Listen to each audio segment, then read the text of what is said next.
नमस्ते दोस्तों, आज हम मशरूम फार्मिंग के एक बहुत ही महत्वपूर्ण पहलू पर बात करेंगे। Break even point, break even point की गणना कैसे करें, यह समझना आपके व्यवसाय के लिए गेम चेंजर साबित हो सकता है। नमस्ते दोस्तों, और मेरे YouTube चैनल पर आपका स्वागत है। आज हम एक ऐसे विषय में गहराई से उतरने जा रहे हैं जो आपके मशरूम फार्मिंग व्यवसाय की सफलता के लिए महत्वपूर्ण है।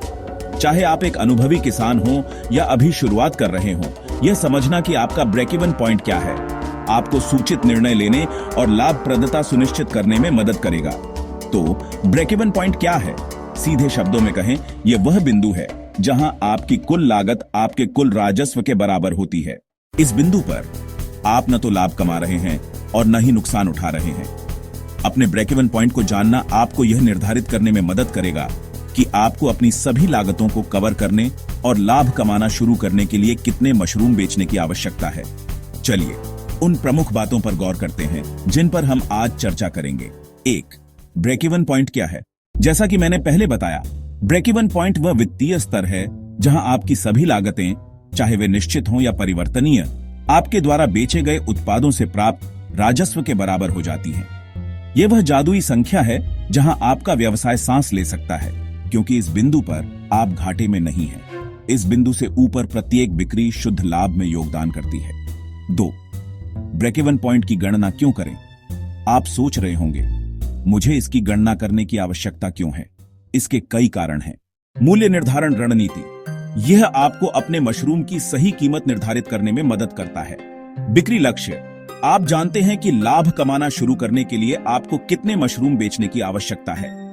जोखिम मूल्यांकन, यह आपको संभावित जोखिमों को समझने और उन्हें कम करने की योजना बनाने में मदद करता है।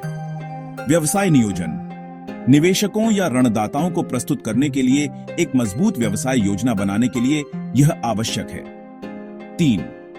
मुख्य घटक, ब्रेक इवन पॉइंट की गणना करने के लिए हमें 3 मुख्य घटकों को समझना होगा। निश्चित लागत, फिक्स्ड कॉस्ट्स, ये वे लागतें हैं जो आपके उत्पादन के स्तर से स्वतंत्र होती हैं। चाहे आप 1 किलो मशरूम का उत्पादन करें या 1000 किलो का, ये लागतें समान रहती हैं। उदाहरण के लिए किराया, रेंट, उपकरणों का मूल्य ह्रास, डिप्रिसिएशन ऑफ इक्विपमेंट, बीमा, इंश्योरेंस, कुछ कर्मचारियों का वेतन, सैलरीज ऑफ सम स्टाफ, आरएन भुगतान, लोन पेमेंट्स। मशरूम फार्म का एक शांत दृश्य, शायद भंडारण क्षेत्र या कार्यालय का, यह दर्शाते हुए कि ये लागतें उत्पादन से सीधे जुड़ी नहीं हैं। परिवर्तनीय लागत, वेरिएबल कॉस्ट्स, ये वे लागतें जो आपके उत्पादन के स्तर के साथ बदलती रहती हैं। जितना अधिक आप उत्पादन करते हैं, उतनी ही अधिक ये लागतें होती हैं।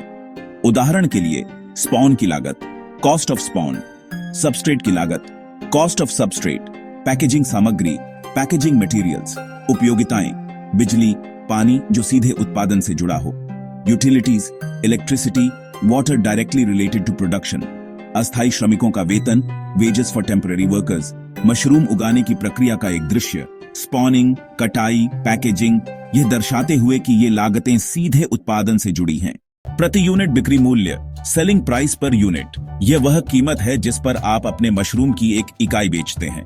उदाहरण के लिए, यदि आप 1 किलो मशरूम RS 200 में बेचते हैं, ताजे कटे हुए, अच्छी तरह से पैक किए गए मशरूम का क्लोजअप शॉट जो आकर्षक दिखता है। 4. गणना कैसे करें? ब्रेक इवन पॉइंट की गणना करने का सूत्र बहुत सीधा है। ब्रेक इवन पॉइंट इकाइयों में B कुल निश्चित लागत, प्रति यूनिट बिक्री मूल्य, प्रति यूनिट परिवर्तनीय लागत। चलिए इसे एक उदाहरण से समझते हैं। मान लीजिए आपकी कुल निश्चित लागतें 1 लाख रुपए RS 1000 हैं। आपके मशरूम का प्रति यूनिट बिक्री मूल्य 200 रुपए RS 200 प्रति किलोग्राम है। आपके मशरूम की प्रति यूनिट परिवर्तनीय लागत 50 रुपए RS प्रति किलोग्राम है।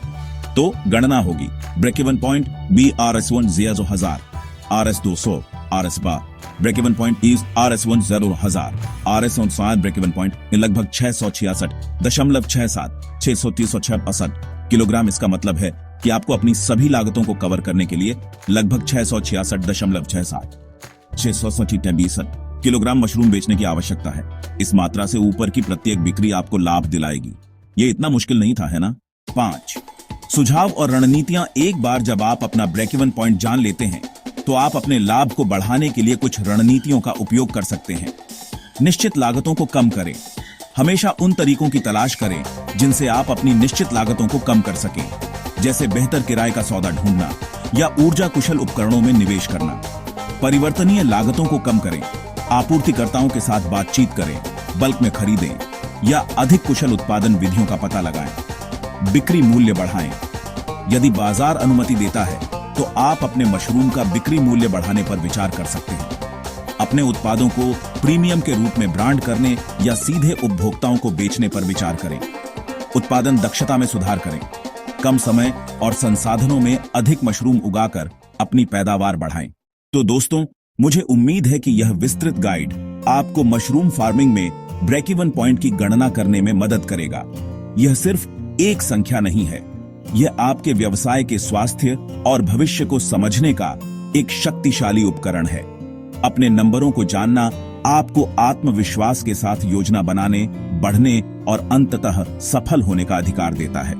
यदि आपके कोई प्रश्न है या आप अपने अनुभव साझा करना चाहते हैं तो कृपया नीचे टिप्पणी अनुभाग में बेझिझक पूछें। मुझे आपसे सुनना अच्छा लगेगा। यदि आपको यह वीडियो मददगार लगा तो कृपया इसे एक थम्स अप दें। इसे अपने साथी मशरूम किसानों के साथ साझा करें और मेरे चैनल को सब्सक्राइब करना न भूलें ताकि आप और अधिक मूल्यवान सामग्री प्राप्त कर सकें। अगले वीडियो तक खुश रहें और लाभप्रद रहें।